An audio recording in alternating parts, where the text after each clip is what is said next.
Good day, students, and welcome to another lecture on research methodology in history.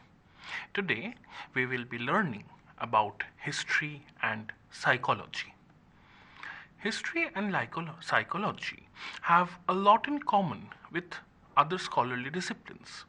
They share a common concern with humanity, with human beliefs, mentalities, human behavior and motivation, memory, personality, emotions, and feelings.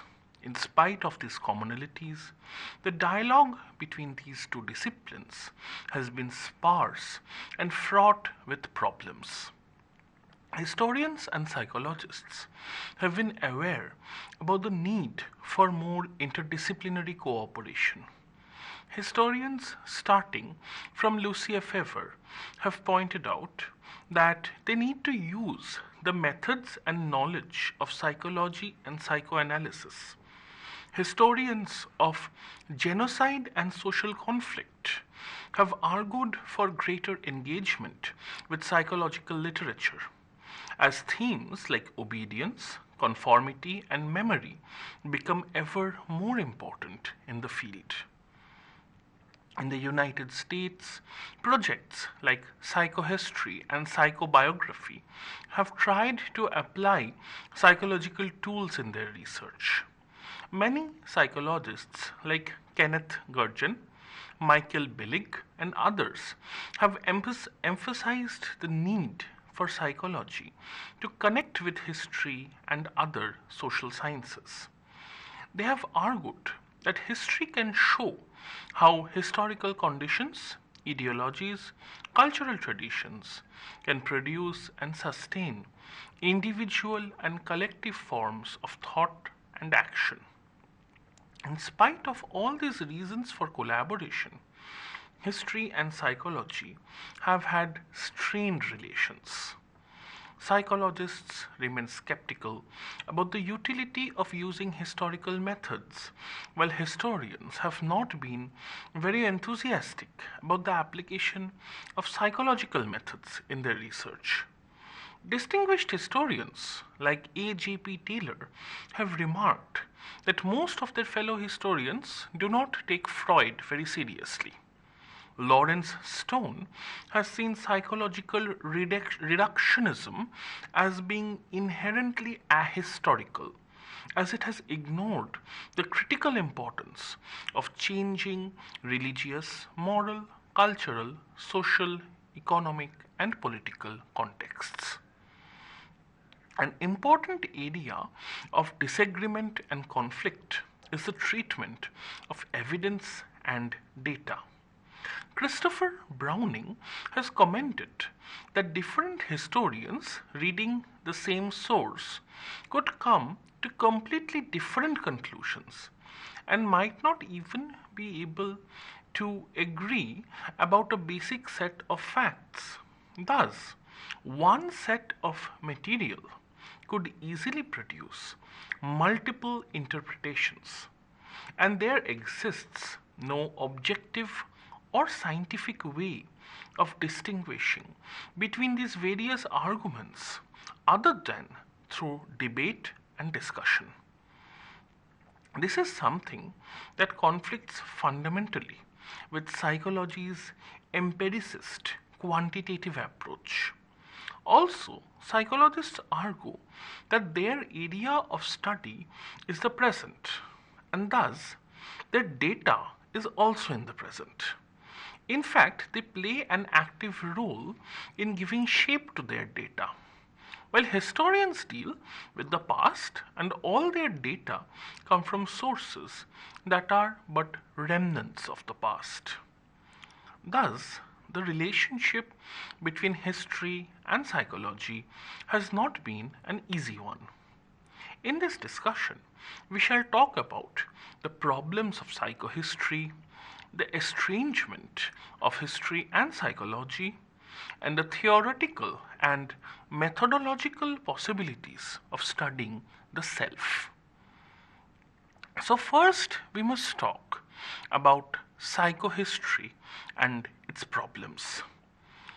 Psychohistory as a field of study originated with Sigmund Freud himself. In his books like Totem and Taboo, Civilization and its Discontents, he argued that psychoanalysis could be used in a way for understanding general historical problems. And in books like Leonardo da Vinci and A Memory of His Childhood, he argued that psychoanalysis could be useful for understanding individual historical figures. Some historians in the first half of the 20th century tried to follow Freud's lead by attempting to write psychobiographies of historical figures. But these fields mostly remained dormant till the Second World War. The rise of the Nazi movement and the notorious figure of Adolf Hitler made the idea of trying to understand the irrational more attractive. And this turn towards psychology was reflected in William L. Langer's address to the American Historical Association in 1957, where he urged them to use depth psychology.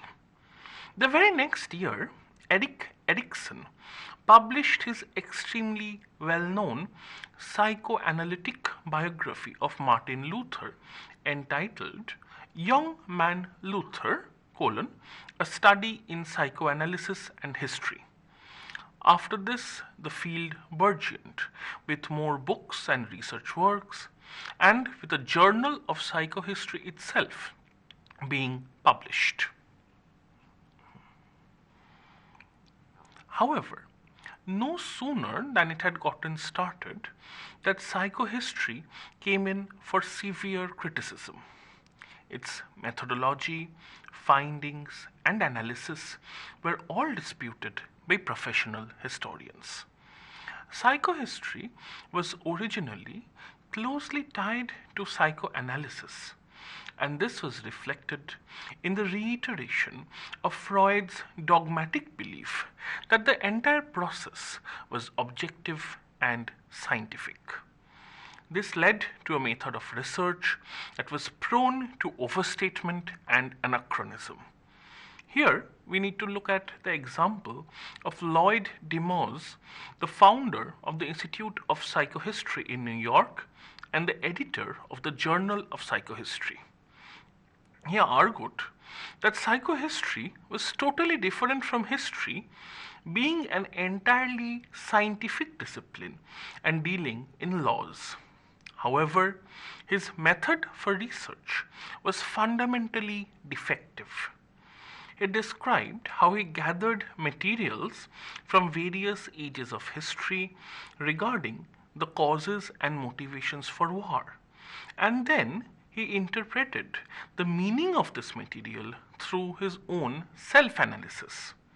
Historians pointed out that this was the conflation of his own subjective notions with an idea of a scientific conclusion.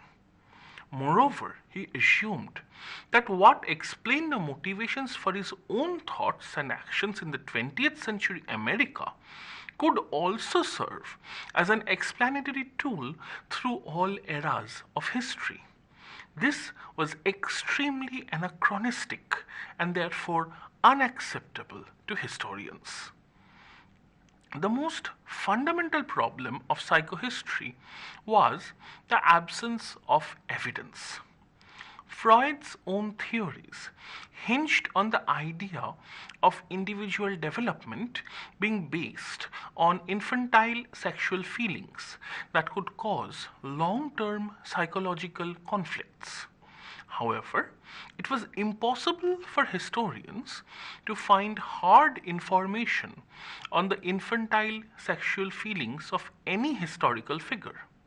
Freud, in his book on Leonardo da Vinci, had used exactly one memory of the artist's childhood that Leonardo had reported to infer everything from his sexual orientation to his artistic tendencies and interests to his scientific mentality and even apparently the secret behind the mysterious smile of the Mona Lisa.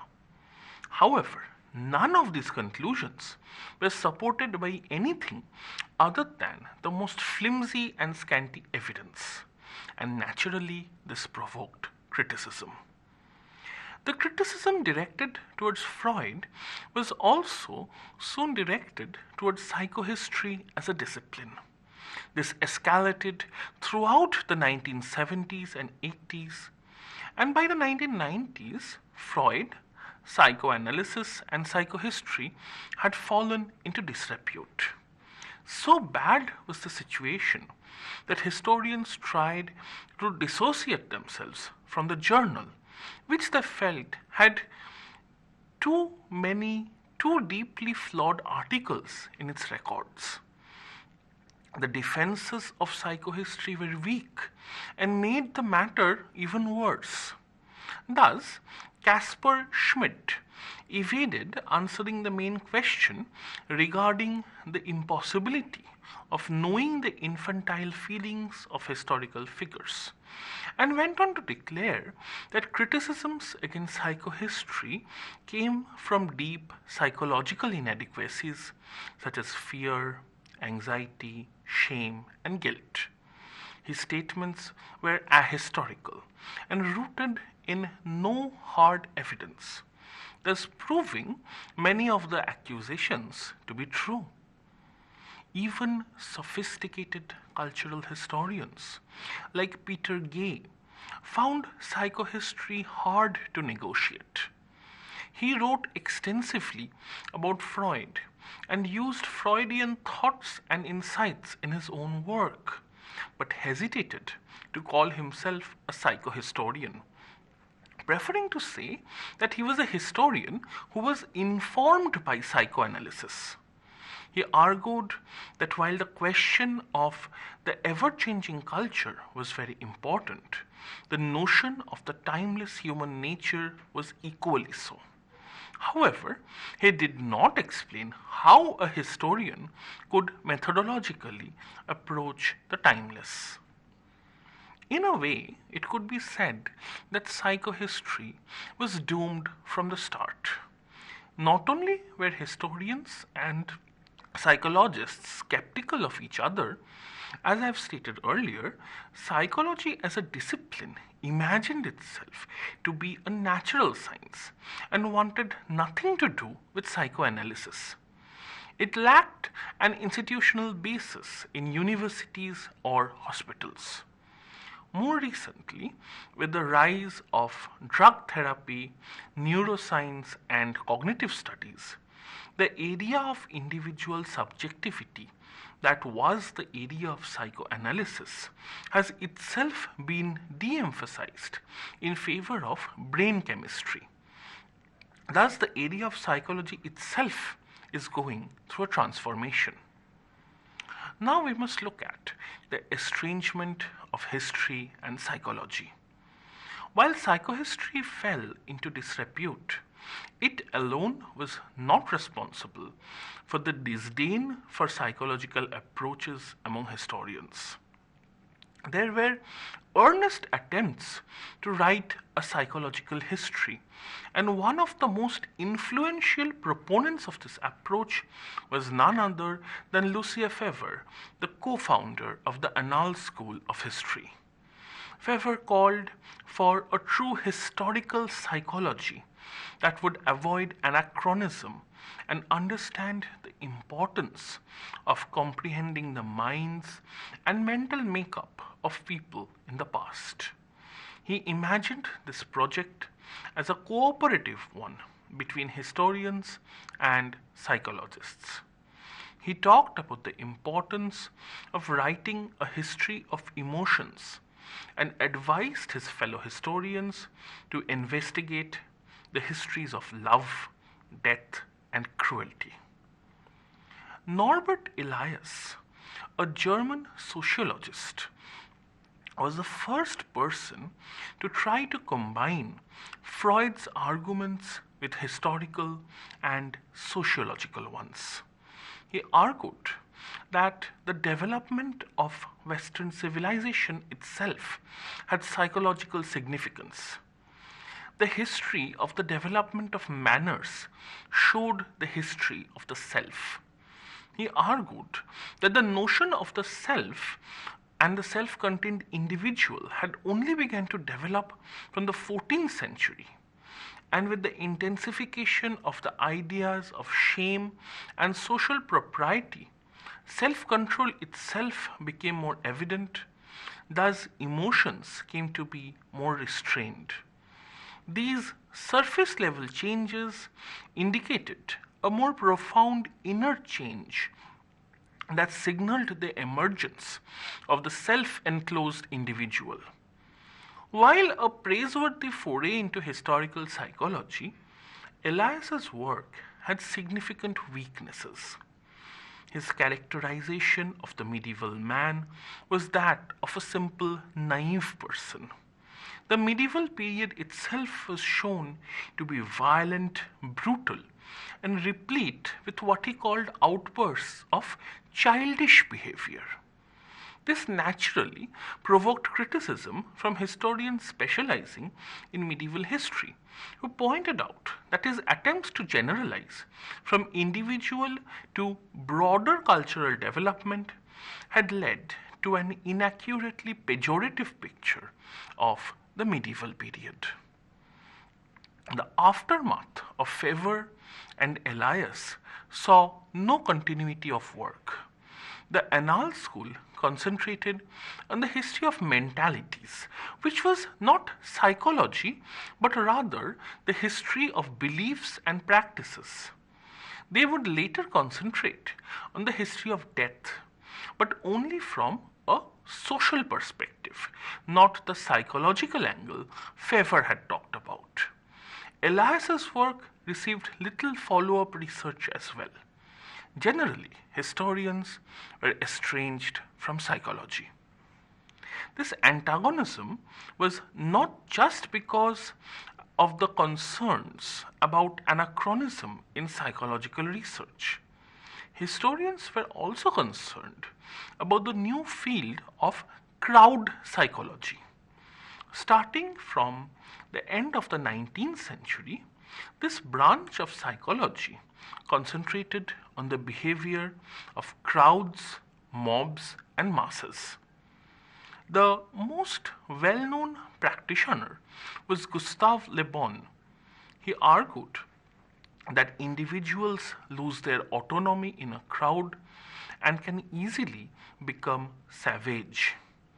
He based his work on the descriptions of the French crowds in the French Revolution and later in France by Hippolyte Taine. Taine described these crowds as pacts of subhuman savages led by women, encouraged by criminals, and the source of acts of mob violence. For Taine, democracy was anathema, as the mass of common citizens could not be trusted to act rationally. This theory was therefore reactionary, misogynist, and racist. It had been extremely popular in fascist circles, garnering praise from Mussolini. Historians countered this psychological theory with social history. This was the new history from below, and it was led by George Rood, whose book, The Crowd in History, showed that Parisian crowds were made of small workshop owners, journeymen, shopkeepers, craftsmen, and other ordinary people anxious about the supply of food. Thus, they acted out of conscious, rational motives and were hardly a bloodthirsty mob. There was an emphasis on the rational in the explanations of crowd action in social history. Thus, Natalie Zeman Davis used religious reasons and explanations to understand mob violence during the French religious wars. And E.P. Thompson argued for the moral economy of the crowd and their belief in the legitimacy of their own actions during the food riots of 18th century England. Thus, the emphasis on social history meant the rejection of psychological forms of analysis. Social history emphasized the rational and the conscious, while psychology did not. Thus, the potential for interdisciplinary research at the intersection of the social and the psychological was never substantiated. The psychological has also received little recognition in histories of gender, race, culture, and post structuralist works. Feminism has been critical of Freud and psychoanalysis, arguing that individual behaviors and identities were shaped by sociocultural factors. Historians of culture have argued that culture and language have shaped knowledge and conceptions of reality. Their emphasis is not on social behavior but on the usage of languages and symbols. Post structuralists have argued that language shapes experience. Thus, these fields lack a psychological dimension.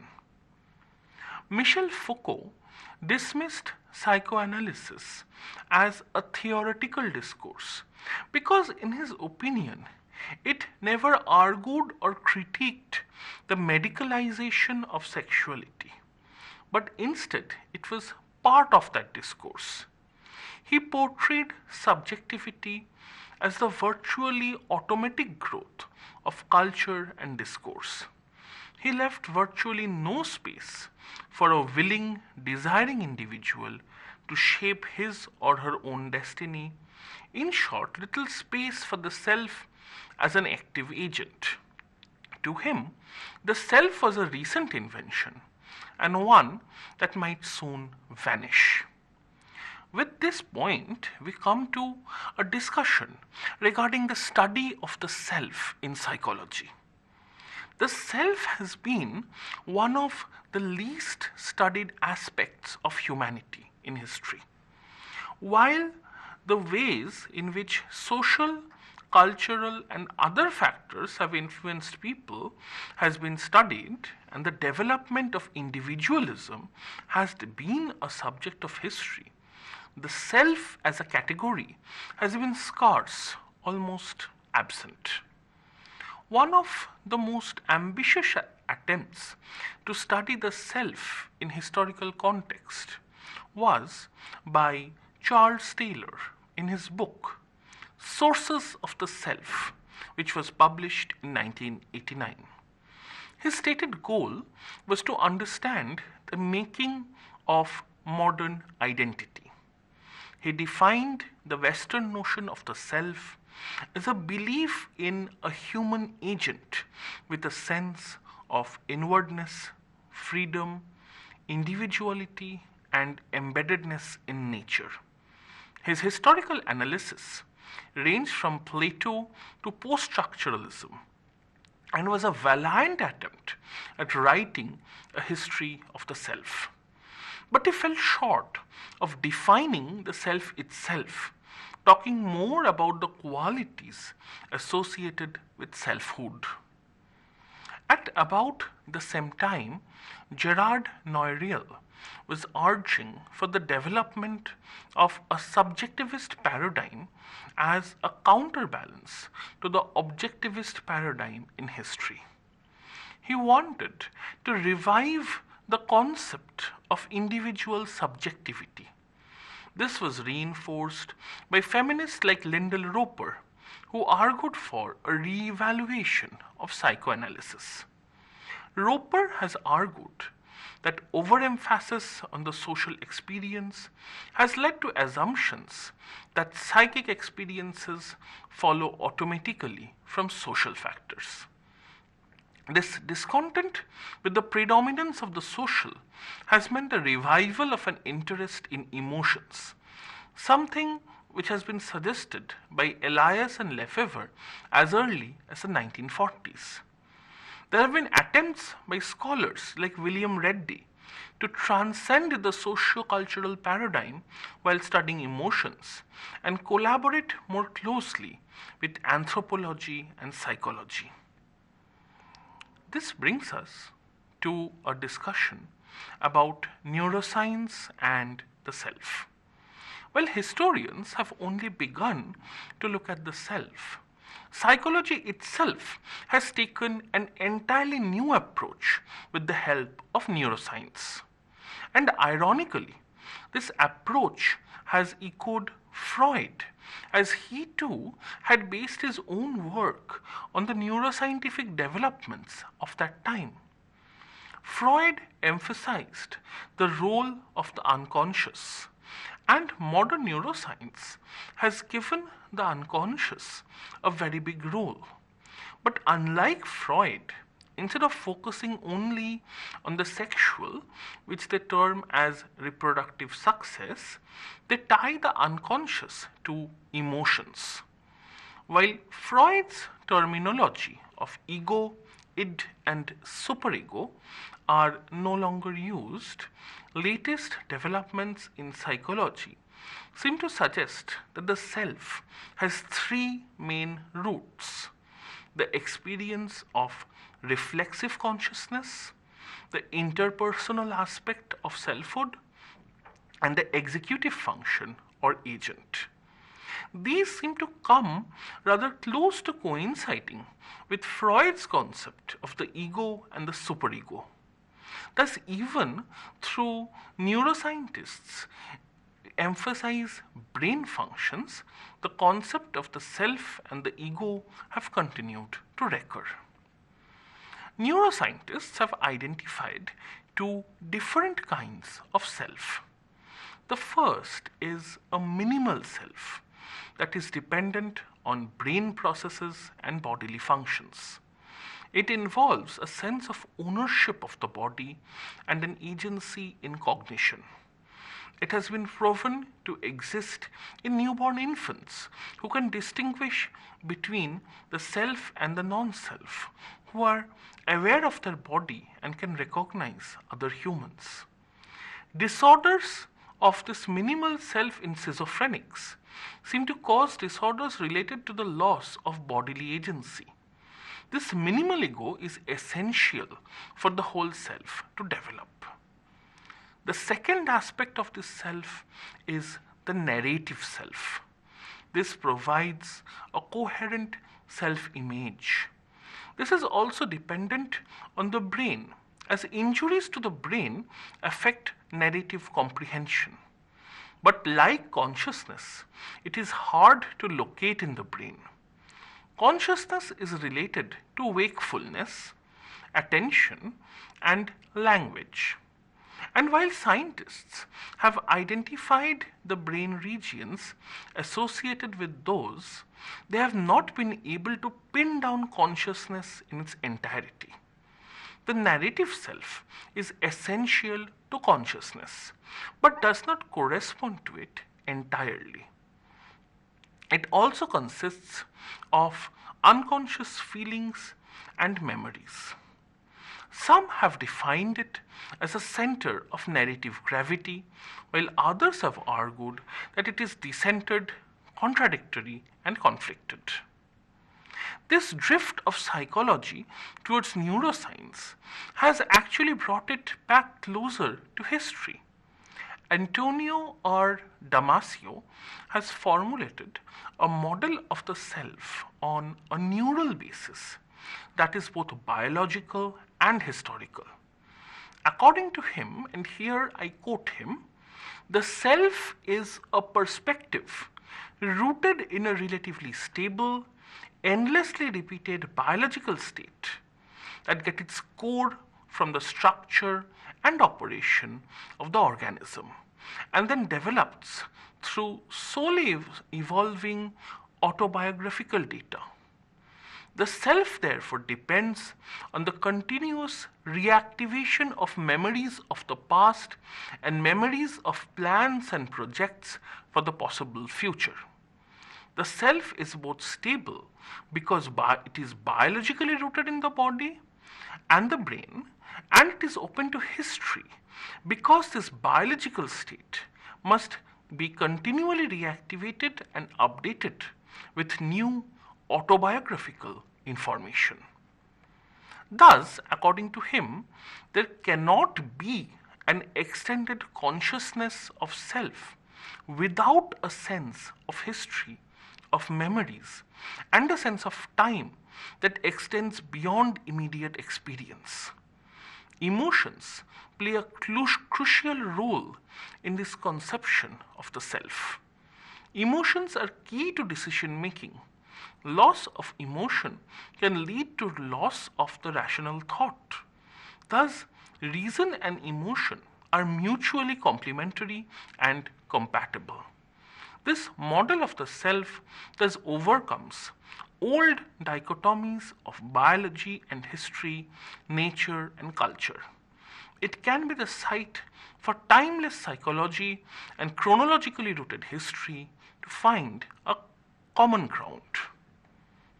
And thus we come to our conclusion. Of course, the nature of the future regarding histories of the self and history psychology collaboration remains unknown. But the possibility of such collaboration remains bright. Neuroscience continues to demonstrate the importance of narrative, memory, and time. And history shows that the sense of personhood varies over time. The interdisciplinary collaboration between psychology and cognitive neuroscience has been the site of extremely fruitful and influential research, which has influenced multiple social sciences and can now, with the importance of time and continuity, also involve history. Memory is not just a constitutive process of the self, it connects the minimum and the narrative self. While neuroscience can explain the existence and nature of the self, it cannot explain its cultural and historical content. This is a responsibility that anthropologists and psychologists have shouldered, trying to explain how cultures differ in their attribution and development of personhood.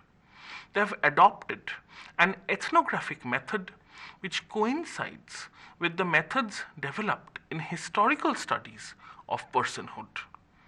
Historians can thus study historical concepts and evolutions of personhood. A historical perspective can help revise assumptions in psychology and anthropology and thus collaborate in an extremely fruitful area of research. Thank you.